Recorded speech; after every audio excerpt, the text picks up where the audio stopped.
What's up, everyone? Jelani and Alex are back again for another review. This week, Alex is going to take the torch, I guess you can say, and go over a new ICO called Polyswarm. A lot has gone down this week in the cryptocurrency world, so we're excited to kind of bring some new content and something that's refreshing because we've been seeing red. Lots of red. So we want to kind of get away from that mindset, just go into something and talk about it and share the knowledge with you guys. Just a quick shout out to one of our sponsors, aurablock.com. Go check them out. If you don't know what they're doing, they are doing cryptocurrency organization. So keeping all your cryptocurrency trades all good and dandy. So check them out. Go to aurablock.com/features to see all the features that they have. So what do we got today, Alex? Yeah, so today we're looking at Polyswarm, which is, I think this is like one of the coolest projects that I've seen in a while. Actually, I'm really excited about this project, so I'll rely on you to rein me in a little bit when I talk about it. Right. But essentially, it's a blockchain approach trying to disrupt the antivirus software industry. And so from their website, antivirus software as a space, many people see antivirus software as ineffective, right? Like Norton and McAfee. Right.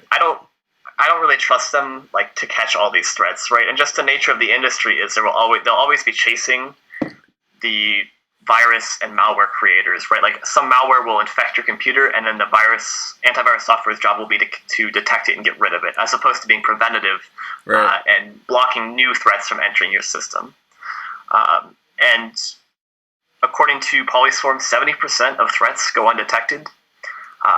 The industry itself is an $8.5 billion a year industry. Wow. By 2021, there will be 3.5 million unfilled cybersecurity jobs. Basically, one of the main selling points of Polyswarm is that these cybersecurity experts live in areas where there aren't cybersecurity jobs, and so they tend to gravitate towards, they need to generate income for themselves, and that generally turns into creating malware as opposed to fighting it. And cybercrime costs are expected to double by 2021 as well. And so Polyswarm, they are trying to create not antivirus software, but an ecosystem that involves enterprises, consumers, and vendors to disrupt the antivirus software world in a blockchain fashion. And so their token Nectar, NCT, will form the currency of that market. And so one quick definition before we start is defining an artifact. Generally, they are planning to have a crowdsourced or wisdom of the crowd fashion of determining if a file or some network traffic or a URL, all of those things that could be a virus or essentially benign or bad, right? Benign or malignant. I'm sorry, that's the technical term they're using. Anything that could be scanned is an artifact, and so I'm going to call them artifacts throughout this whole thing. But just as a heads up, that's what they'll be called. So before I get into like the technical, or at least more in depth, going over the white paper, do you have any thoughts about cybersecurity and a blockchain approach to that? Yeah, no, I think it's a huge industry that needs to definitely be addressed. Especially because, now that we're going more online with our funds and our money, especially with cryptocurrency, you're going to see a lot of hackers out there trying to get into those databases, trying to steal money, and you see it time and time again. I was just talking to my grandpa who's getting into crypto, and then he's like, "Hey, Jelani, did you see that article about like Japan or whatever? I forget which country, like lost $500 million in a day?" And I'm like, "Yeah, like it happened." So I think that Polyswarm, if they can figure out a way and hopefully, abide by what they're trying to do, then I think that it will be a great idea. So I'm definitely looking forward to hearing more about this. Yeah, I think one of the important things you touched on there is that the industry itself definitely needs disruption. Like a lot of, it seems to be like kind of an oligarchy, I guess, of companies. Like there are some major antivirus software companies, and they all kind of produce the same thing. And so some form of disruption needs to happen. This seems like a great industry for it, and so Polyswarm seems like a great idea. All right, so let's get more in depth. Essentially, the white paper breaks things down into, there are 4 groups of people. There are the end users, which are you and I, right? We are the ones that want antivirus protection. Right. We want files scanned. We want Trojans, viruses caught and removed from our computers. The second group are experts, right? These are the people that know how to detect these.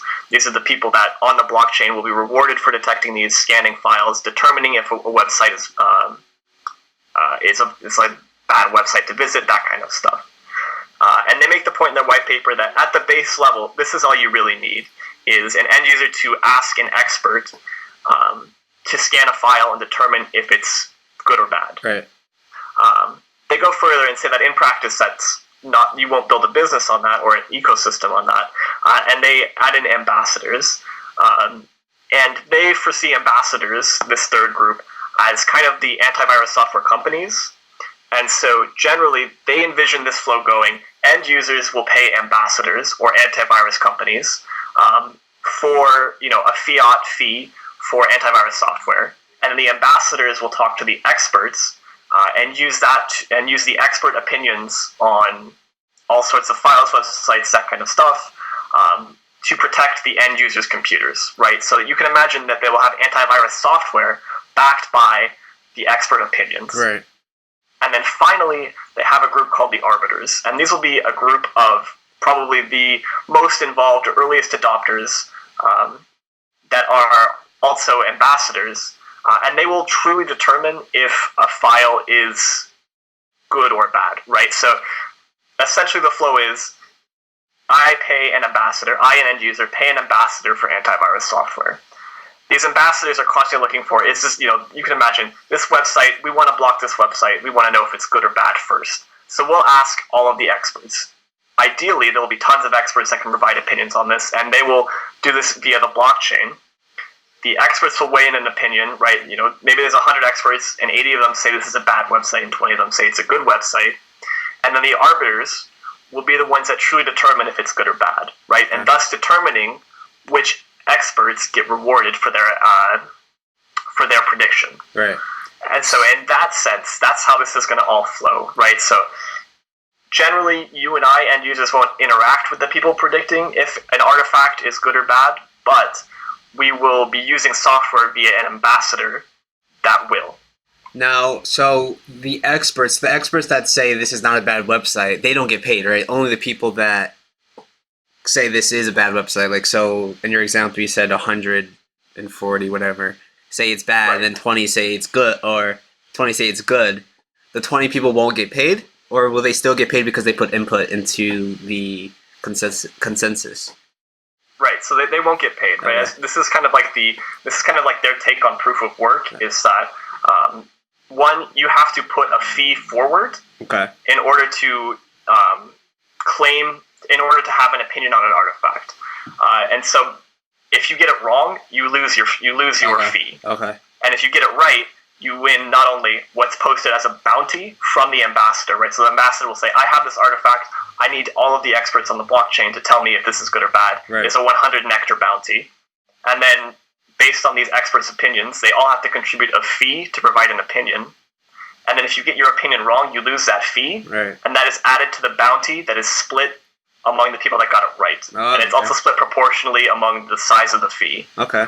So if let's say there's four experts, you and me, we both put in 5 Nectar and say that a file is bad, right? And the bounty is originally 10 Nectar. Right. So now that we put forward 5 Nectar each on a 10 Nectar bounty, we get it right. Everyone else that got it wrong, let's say there was another 10 Nectar on the side that got it wrong. Now the total pot is 30 Nectar, right? We both contributed an even amount of Nectar in our fees. We'll split the rewards evenly. So we both get 10 extra Nectar for a total of 15. Because the arbiters, like the final group that says if a file is good or bad, agreed with our decision. And so that's how this general flow is going to work. I like it. Yeah, it's an interesting take. So just to go in depth on kind of why I like this project, I'll give both sides, right? As an effort to remain kind of unbiased, but as you can probably tell by listening to this, I think this is a very promising project. Yeah. First off, I think it's a space that, as I mentioned before, definitely needs some form of disruption. I don't know if a blockchain approach is going to be the one, but I have just given, it's just a foregone conclusion that my emails will get compromised eventually, right? I just know that's going to happen. I'm going to go to a website that's going to download a virus. That's going to happen. And my antivirus software is going to do nothing about it, and I'm pretty sure most people feel the same way. Right. When it runs a virus scan, it just slows my computer down. It doesn't catch anything. Fairly annoying. And so this industry is not really meeting consumer demands, and it's kind of just like the same group of companies producing the same software that doesn't catch anything. Right. I'm a big fan of using the blockchain for sort of this crowdsourcing or wisdom of the crowd type stuff. I am too. Yeah. I think it can be incredibly effective. I think we've seen it, I mean, not necessarily in a blockchain sense, but there's things like citizen science projects, like NASA uses crowdsourcing and wisdom of the crowd to identify, you go through all this massive amounts of data and you just ask random people to go through it and mark things that they think is interesting. And like this idea that people can contribute and then get paid for it is a massive idea that I think is being used across in many blockchain projects. And I'm just a fan of that paradigm as a whole. I think that's a really promising idea and one of the biggest positives of blockchain tech. I agree with you. Just looking at their website, it's professionally put together. They have a good team. They've been mentioned in Huffington Post. They've been mentioned by McAfee. And one of their advisors is a former CIO of McAfee. And so if you go back to this, not the Arbiter, but the Ambassador group, these software companies, they've talked about McAfee being one of the adopters of their system, right? So one of the largest antivirus software groups, they have both an advisor that's a former CIO of it, and the company itself is talking about it. It seems logical to me. Obviously, I don't have any information about this, but it seems logical to me that there is some partnership that could be formed in the near future. Yeah, no, and definitely. That seems like a great into the industry. Yeah, for sure. Because McAfee's, if you hate it or love him, he's like a household name in the antivirus space. So like. Right, yeah, so I don't know if, so John McAfee, the guy, I don't think he works with his company anymore. Yeah, right? I don't think he does I think either. I'm quite thankful for that he's not touching I don't think project. he does either. But I'm just saying, like, he built it up to, like, where he was able to kind of get it to that brand awareness point, you know what I mean? So, like, exactly. now so that name is synonymous. Yeah, exactly, yeah. But I think it's great that they have that opportunity if they can, partner up with those brands that are pretty well known, Yeah, I think that's one of the major things to look for in these kind of, essentially a startup is what connections do you have to the industry you're trying to disrupt. Right. And I think that kind of connection is huge. Definitely. And finally, their GitHub is public, so like they have an MVP, which I think stands for minimum viable product. So they have some sort of bare bones working type product, which is, I mean, you like to see that before you invest in something. And so as far as positives go, I think those are pretty strong. But that doesn't mean there aren't detractors, right? And so I think I did some Googling last night trying to find what people are saying negatively about this and how I feel negatively about this. And one of the major things is that, when you're looking at blockchain, when you're looking at ICOs, one of the main questions you should have is, does this project need to be on the blockchain? And there is probably an approach to take here that doesn't need to be on the blockchain. Right. But I think you can see the benefit, especially via this crowdsourcing thing, which I'm a huge fan of, that uses the blockchain to reward participants, right? Which is a great positive in this whole thing. But the point still should be made that maybe the disruption to the antivirus industry doesn't need to be on the blockchain. And I think that's a fair point to make. No, I agree. I think that I would challenge that. Like, does it need to be? Like, that's definitely a great question, because a lot of projects you see nowadays, like, all right, well, I feel like a lot of people are just hyping it up, like, oh, blockchain, so let's do it. But it doesn't really need to be on the blockchain. Yeah, exactly. And I think if it didn't need to be on the blockchain, that would be a major red flag, right? Because then they're just trying to increase, they're trying to take advantage of blockchain mania and increase investors just because they're on the blockchain. Right. And they've kind of artificially created interest in their project as opposed to the project itself being the point of interest, which would obviously be not good for a project at all. Yeah. The second thing is that the white paper is relatively high level, so they talk a lot about how they want to set up the network and how they want to set up this ecosystem, but they don't really get into the specifics. as much as I think I would like a white paper to do, and this is self-admitted within the white paper. They mention, a few things like how are you going to store these artifacts and how are you going to share them with your experts and ambassadors, and what if this is private information, and what if customers don't want it sent to a random guy across the globe? Right. They've kind of mentioned that this could spawn in another industry, but they don't really go into the specifics of that. And they mention that this is not something we know how to specifically solve just yet, and that's that is kind of a red flag when you're looking at a white paper and something you want to invest in early, is that they don't really have everything. It's kind of a minute aspect of it, but that is something that they need to figure out moving forward. Yeah, no, I agree. But I would commend them for pointing it out, and like addressing it rather than having someone just be like, well, you guys are full of crap because XYZ. I'd rather them telling me straight up like, well, we don't really have the answers right now, and we're trying to solve those problems, but we don't have it right now. I respect that. Yeah, I think that's a good point, and a good attribute you want openness in a company, right? And I think with this whole Tether thing and Bitfinex thing, we're seeing the negatives of that, and when that can happen when things are hidden from the public, and that's something you want to stay away from for sure, especially in an ICO. 100%. Yeah, and then one of their major claims is that, and I touched on this at the beginning, that cybersecurity experts, generally they're concentrated in areas where, in Eastern Europe or Asia or places that there aren't cybersecurity jobs, and so they create malware and viruses out of necessity. And that's an interesting take on it. I don't really know how to prove that, and to me it seems like their value proposition here is that now they won't need to do that, and that we're providing a way for these people to get paid without having a local job opportunity. But just trying to think of the flow, and maybe this is a very petty argument, and maybe this is just like pure hypothetical, and so stop me, or I'm prepared to take some flack for this one. But it seems to me like if I'm good at creating viruses, and I know how to stop them as well, and I discover an exploit in some highly valuable website or some system, I discover Spectre or Meltdown, I develop WannaCry, that kind of stuff. Wouldn't I, develop it and deploy it, make the profit that I can, and then contribute to the blockchain or contribute to Polyswarm and say this, and this is how you fix it? Yeah. Can't you? I don't know if it necessarily disincentivizes you to create these pieces of malware as much as it incentivizes you to stop it. And so I don't know if you necessarily stop A while providing B. And maybe that's outside the scope of the project, but yeah, go ahead. Well, I feel like if you look into the tech industry, there's companies that hire guys to create viruses and to create ways to like break into these websites and like figure out what's our fault. So I feel like that's even probably like another way that they can. This is obviously hypothetical, but like another way to be like, all right, guys, we're gonna pay you this amount of money to create this, and we want to see like how we can solve it and so that it doesn't affect like a mass amount of people. But I do agree with what you're saying, like people can create a virus and then be like, all right, well, I want this amount of money to show you how to fix it or whatever.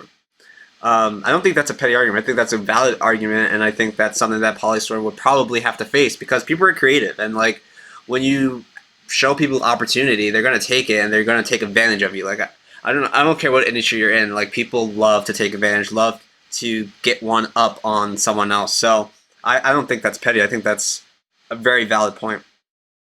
Yeah, I think anytime money is involved, people's morals definitely can change. Yes. Depending on the amount.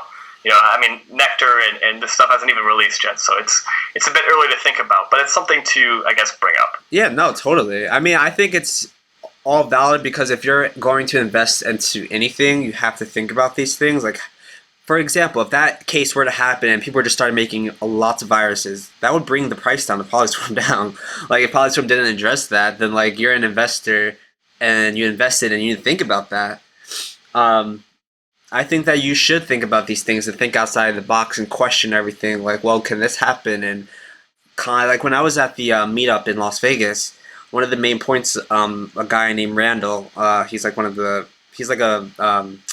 seed investor.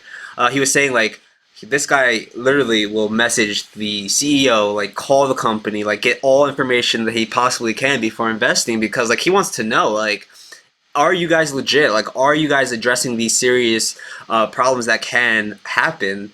Because I want to invest in you, And I think every person has a right to question it. And we're seeing this industry being built in front of us. So I think it's the more questions, the better nowadays. Seriously. Yeah, I think that's a very valid point. Is that you see these really top investors, right? They check every alley, or they check every avenue that a coin or an investment can go down, and they get all the information they can. Yeah, definitely. And I guess my final negative about the project, not necessarily negative, but one of the things I'm not as bullish on is the selling point is that the majority, this is kind of an oligarchy of antivirus software companies, right? And breaking into this market seems difficult. They have one, kind of avenue that seems obvious to me with McAfee, but if that falls through, right. I don't understand. It seems very difficult to break into that market, right? It seems like they have a very clear path to failure, right. And that they don't get into this industry. McAfee doesn't work out. People don't like the software product, and I guess them not liking the product is bad is something you can say about anything, right? So maybe that's not valid, but this avenue of them not being able to even break into the market, it seems like a very clear single fault system, and that kind of worries me. But I don't know. I'm interested to hear what you think. I can see where you're coming from because, like you said, if it's an oligarchy and everyone has their place, right? So if there's three guys that are the main guys, I don't know who the main antivirus people. I know McAfee's one of them, but I don't know the others. Norton, right? Is Norton one of them? Yep. So if those guys be like, you know what, we don't want to work with you, and that's it, and they just want to do their own blockchain thing or build their own company or whatever, then they can do that. They have the resources, they have the money, they have the people. So I think I can agree with that. I think that it can be a very clear road to failure if McAfee's like, you know what, Polyswarm, I don't really like this, so we're gonna go other ways, and Polyswarm's like, what the hell? We don't have any other people. So yeah, no, I agree with that for sure. Okay. Well, that's pretty much my pros and cons. I guess before I get into the specifics of the ICO itself, what are you how are you viewing this project? I like it. I really do. I think I like it a lot. I'm just trying to think are people really going to come to this? Are people going to be like, do people care enough? That's my question. Do people care enough about security to be like, all right, I want to go onto Polyswarm, put money in, ask an ambassador, and get information about this site or this virus or something? Do people care enough? Yeah, and I think that's the main thing, and also from the expert point of view, are there really enough, disenfranchised cybersecurity experts to create a meaningful community? Right. And I think, talked the last two videos about the leap of faith you have to make with an ICO, right? You have to truly believe something is going to happen in this market for this ICO to be successful. And I think what you touched on is exactly that leap of faith, that there is enough people from in all four of those groups, and especially in the expert and the end user groups, that will use this. We'll adopt this technology and find the use in both contributing and paying for expert opinions. Right, exactly. So, I think that, there's obviously a lot of opportunity, and the fact that people can make money based on their correct solutions or correct opinions, I think that's really great because people love to kind of give their take on whatever, I don't know, whatever the topic is. People like to put in their opinions. I can't relate. So yeah, I don't know. I think it's cool. But I was looking at the token sale details, and it looks like one ETH is worth 31,000 Nectar. So yeah. So actually, about 5 minutes before recording this, they changed the ICO date. It was originally scheduled for February 6th, but now they've moved it back 2 weeks to February 20th. And so just some quick overviews about the token. It's an ERC20 proof of work token. 70% of the Nectar tokens will be sold during the sale. 15% of the remaining 30% will be airdropped to enterprises and vendors and security experts to try and, bootstrap, as they put it, the Polyswarm system. And essentially they're doing levels of funding. So for every 5 million that's contributed, up to 15 million, you'll receive a different amount of Nectar per Ether. And so the first level, so from 0 to 5 million USD, you'll receive 37,600 Nectar to Ether. Okay. And then it goes down slightly by about 10% each 5 million that is contributed. Um, that is about it. Did I miss anything? And what are your final thoughts? I don't think you missed anything. I think you went over security, how it works, team. Oh, the roadmap. Let's look at the roadmap real quick. See what that's looking like. Yeah, so they have plans for an alpha and a beta. Looks like April and May are the dates respectively for those. Yeah, I see that. And you can, if you're interested in following along, you saying, I don't really want to participate in the ICO, but maybe I'll invest later on when they have more of a working product and flesh some ideas out. Their GitHub is public, so you can see the commits to their code base. Yeah, it looks like they're pretty active on there. They're doing some edits, it seems. But yeah, also follow their Twitter, Medium, LinkedIn, Facebook. One good tip is like when you're investing in anyone, so if you're investing in a coach, if you're investing in a product, if you're investing in whatever it is, follow that company, follow that person, follow them, look at what they're doing, read their tweets, like put yourself like, is this someone that I would want to resonate with? Like, is this someone that I would hang out with? That's how I based like my general investments. I really research because it's important to really align yourself with people and companies that you believe in that have kind of similar value points that you do. Like, I think that's really important. So follow those companies and check them out, like on a different level, not even like the technical level, but like on a personal level. Follow the CEO, like look at what he's doing, look at or she. Just get enough information as possible to make an educated decision and not just go on in a whim and be like, oh, I think it's going to 5x in like a month. Like, yeah, that's not the goal. We're looking for more long-term projects that we truly believe in, as opposed to like swing trading or day trading, that kind of stuff. Exactly. But no, I don't think there's anything truly else. Unless you have something you just thought about. No, I think that just about does it for me. Cool. That's all I got. All right, guys, that's all we got for this episode. So next week we'll have another ICO review. We're thinking about adding another day that we're going to do videos. Let us know if you're interested in that. We're not sure what it's going to be yet, but something just so you guys can kind of keep in the loop, because crypto changes so often that like last week's news is like pretty much a year old now. Very so old, we might want to kind of get out more content for you guys. But if you like this video, give us a like, give us a thumbs up, leave a comment. Definitely subscribe to our channel because we're gonna have some really awesome content, probably some contests maybe in the future, some things as we grow bigger. But yeah, so thank you guys so much for watching us and viewing. Do you have anything else to say, Alex? That's it for me. All right, guys, we'll see you next week. Peace out.